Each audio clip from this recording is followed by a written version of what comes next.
It's Rick without the K. James presents, in my opinion, podcast. Don't forget to hit the subscribe button, as well as the notification bell. Thank you for watching. I was watching a podcast with Andrew Tate, and he was talking about how the type of friends that he hangs out with. And I was all, dude, that's me. That's me and my boy like Lee. The friends that I have with dude friends are all ride or die friends. Right? And I wanted to know where he made the thing about the whole bar, where he goes, if we go into a bar and two dudes walk up to us, that means all four of us are fighting. He goes, okay. That's the kind of boys that I ride with.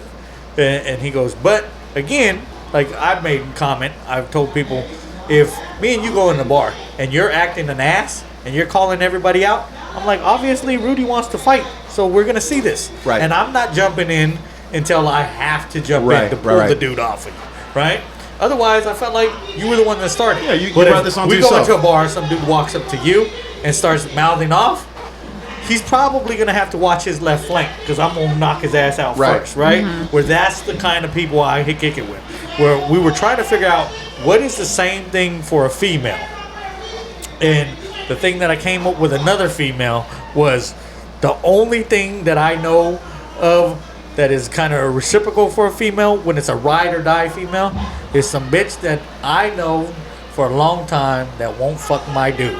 Like, hold on.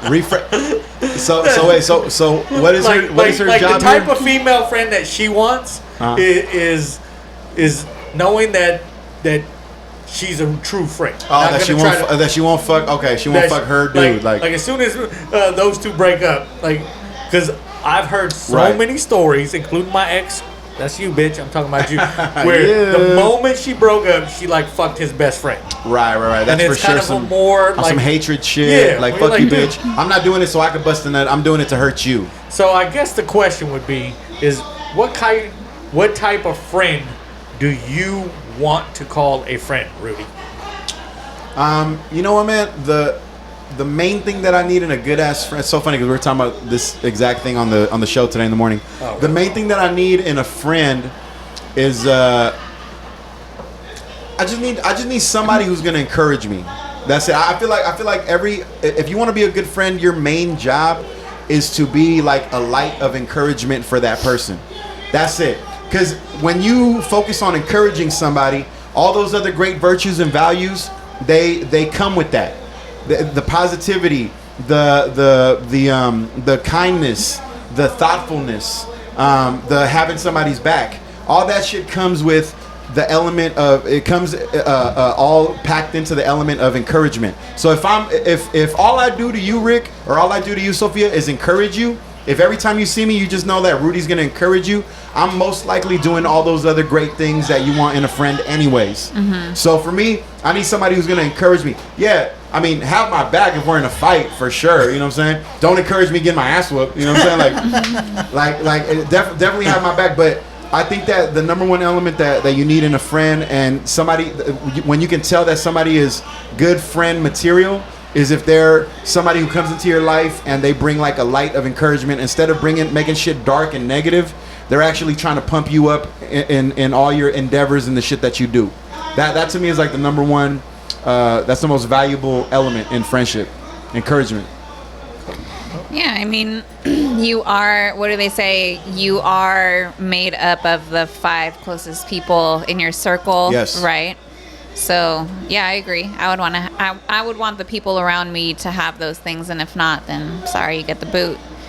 But so what do you look for when you make female friends? And I'm assuming they're female because male and females, it's an awkward situation. You know what I mean? So. Well, I think for women in general, it's really hard, and I think that's why really good women have more guy friends than girlfriends, because there is a lot of backstabbing, there is a lot of gossiping, there is a lot of competition, not you know? Supposed to agree with me. But like when I look at my homegirls, we share the same sense of humor. We all don't give a fuck. How long have you guys been friends? Like my best friend since we were like 17 something. Yeah. My other friend a few years, but like we just clicked instantly, and it was just For you the have viewers, that she's vibe. 55, just so you Yeah. guys know. So it's been 40 years. I wear it well. But no, we've been like we just click instantly, and it's just like sharing that sense of humor and just like being real with one another and just being able to relate in the sense that like a good girlfriend is very rare.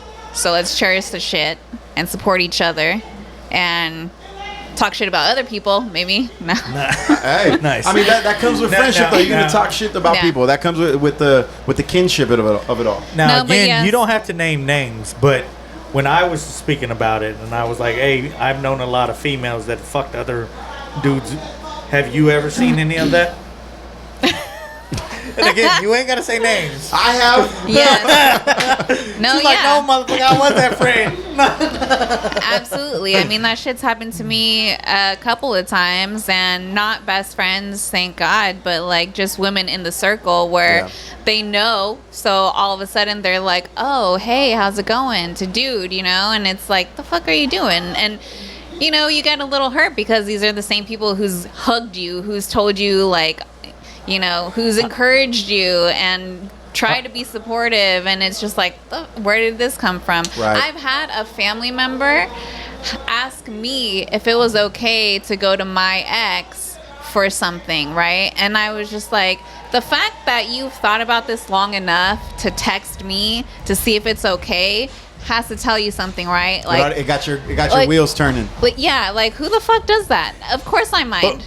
But- Don't fucking do that. But Yeah. wouldn't you think if there was no ill intention there, don't you think that's a little No. bit more commendable? No, you don't do that shit. You don't even fucking ask. Like Yeah. that should just be a fucking rule across the board. Is there a An time limit unspoken for rule.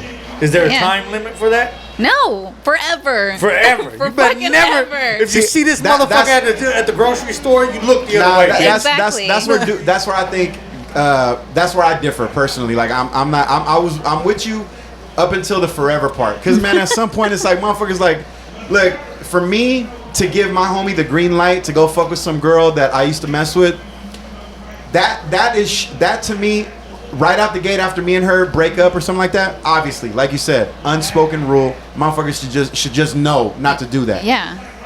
You shouldn't even ask questions like that. Yeah. That would imply that you might fuck around and do some shit. Guy or Yeah. girl, right? Nobody should do that. I'm with you on that. Yeah. But at some point, at least for men, I don't know. I think this applies to everybody, but I know it applies for men. At some point, it's like, dog, you gotta fucking stop. Yeah. Like you have to. If you are still hung up on who she's fucking, you have a problem. And I'm talking to myself in the mirror right now. Yeah. You Right. have a problem. So she's got you mastered. I don't want to be mastered by anybody. I'll let that shit ride for a little bit for sure, because I'm human and I'm sensitive you and I gotta got live with feelings it. too. You know what I'm saying? But at some point, it's like, bro, that's her pussy. She can do whatever the fuck she wants with it. I have to show to the world that I'm over it, and I got to show to myself that I'm over it. And there's nothing more indicative of a man that's over a woman, completely over her, than to be indifferent to what she does with herself and her body and who she fucks with. It doesn't mean you hate her, doesn't mean you still love her, because the opposite of love is not hate. The opposite of love is indifference. So if I no longer love you or have any passion for you, if I still love you and still have passion for you, I'm going to show hatred. I'm going to be mad. I'm going to be upset by the shit that you do. But that's because the opposite of love is not hate. The opposite of love is indifference. When I don't give a fuck about what you do anymore, I don't love you no more, and I'm over it. No, I wouldn't make a big deal out of it if, say, like years from now, somebody that I knew hooked up with my ex. Like, yeah, I don't give a shit. But at the same time, to me, it's about loyalty. Like, I don't necessarily give a shit about that person, but this person who I thought was my girl, who I thought was my prima, my fucking homie. Like, come on, like. Would you even have to go there? Boy, Charlie Murphy, my main man, Rick James. That's the one you think, the comedian Rick James. Get up. I can't hear my neighbor crying, I can't breathe. Don't forget to hit the subscribe button, as well as the notification bell. Thank you for watching.